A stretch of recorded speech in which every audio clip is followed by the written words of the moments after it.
हर रोज जब हम सुबह उठकर बाहर देखते हैं तो हवा में जो एक धुंध सी छाई रहती है वो सिर्फ मौसम का मिजाज नहीं है, वो लाखों लोगों के लिए एक रोजमर्रा की हकीकत है। वायु प्रदूषण ये एक ऐसी चुनौती है जिससे भारत पूरी ताकत से लड़ रहा है।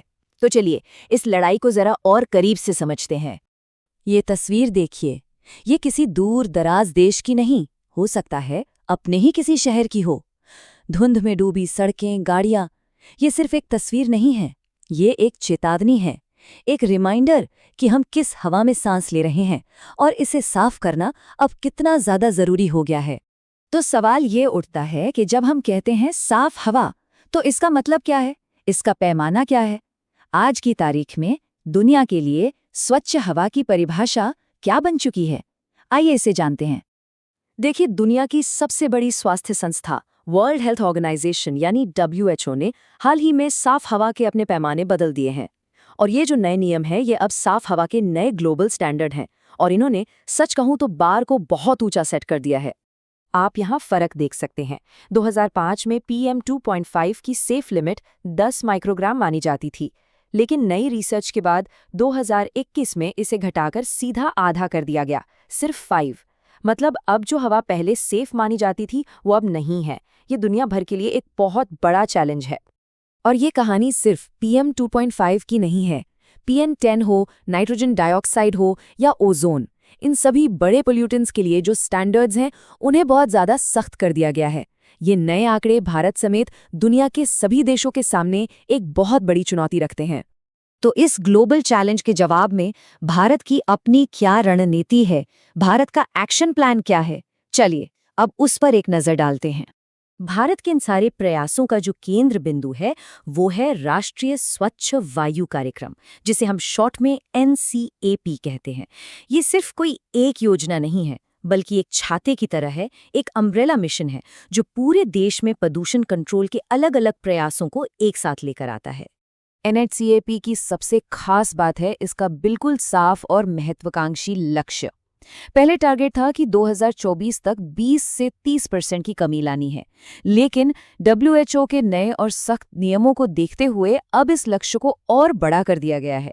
अब टारगेट है 2026 तक 40% की कमी लाना। ये भारत की गंभीरता को दिखाता है। जब हम शहरों में प्रदूषण की बात करते हैं तो सबसे पहले ध्यान कहाँ जाता है?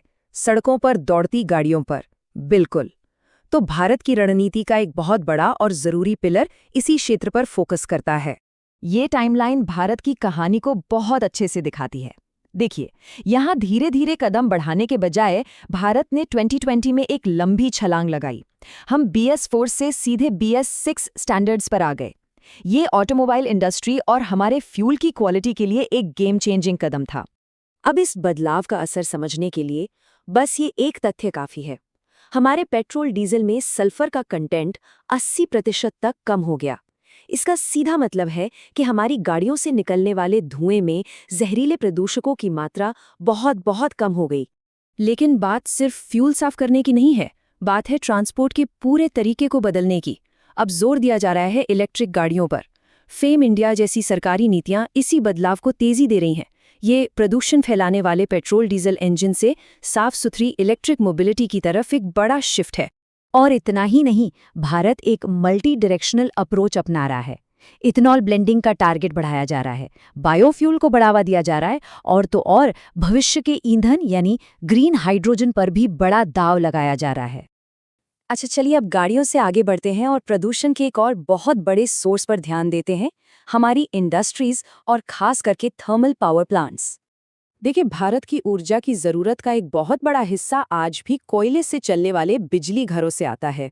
ये देश के विकास के लिए जरूरी है, लेकिन हवा को खराब करने में भी इनका बड़ा हाथ है।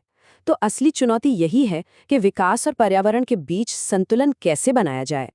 इसका जवाब मिलता है क्लीन कोल टेक्नोलॉजी में।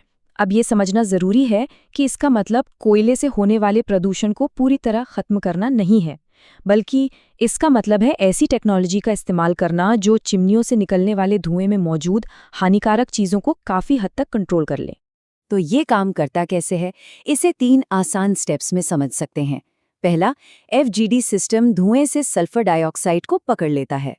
दूसरा, खास तरह के बर्नर नाइट्रोजन ऑक्साइड को बनने से रोकते हैं।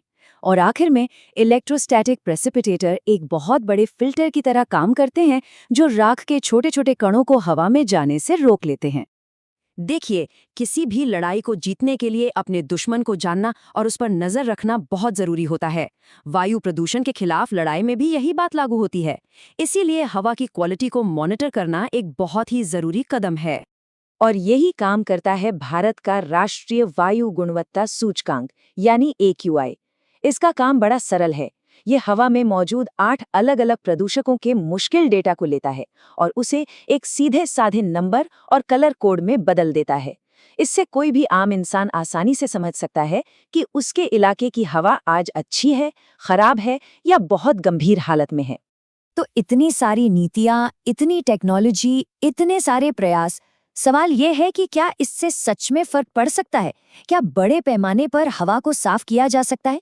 चलिए दुनिया से एक ऐसा उदाहरण देखते हैं जो बहुत उम्मीद जगाता है। कुछ साल पहले तक बीजिंग का नाम दुनिया के सबसे प्रदूषित शहरों में गिना जाता था। आज तस्वीर पूरी तरह बदल चुकी है। ये जो पहले और अब की तस्वीर आप देख रहे हैं, ये अपने आप में एक सबूत है कि अगर मजबूत इच्छा शक्ति से काम किया जाए तो नाटकीय बदलाव लाना मुमकिन है। तो बीजिंग ने ये किया कैसे? इसका कोई एक सीक्रेट फॉर्मूला नहीं था। ये कई मोर्चों पर एक साथ की गई कार्रवाई का नतीजा था। कोयले के इस्तेमाल पर सख्त पाबंदी, गाड़ियों पर कंट्रोल, पब्लिक ट्रांसपोर्ट का विस्तार और सबसे जरूरी टेक्नोलॉजी का इस्तेमाल करके रियल टाइम डेटा पर नजर रखना। तो अंत में हम कहाँ खड़े हैं? भारत के पास एक मजबूत ब्लूप्रिंट है, महत्वाकांक्षी लक्ष्य हैं और बीजिंग जैसा एक उदाहरण भी है जो ये बताता है कि ये लड़ाई जीती जा सकती है। लेकिन असली सवाल यही है, क्या ये खाका भारत के नीले आसमान को वापस लाने के लिए काफी होगा? इसका जवाब आने वाले सालों में किए जाने वाले लगातार प्रयासों और हम सबके सामूहिक संकल्प पर निर्भर करेगा।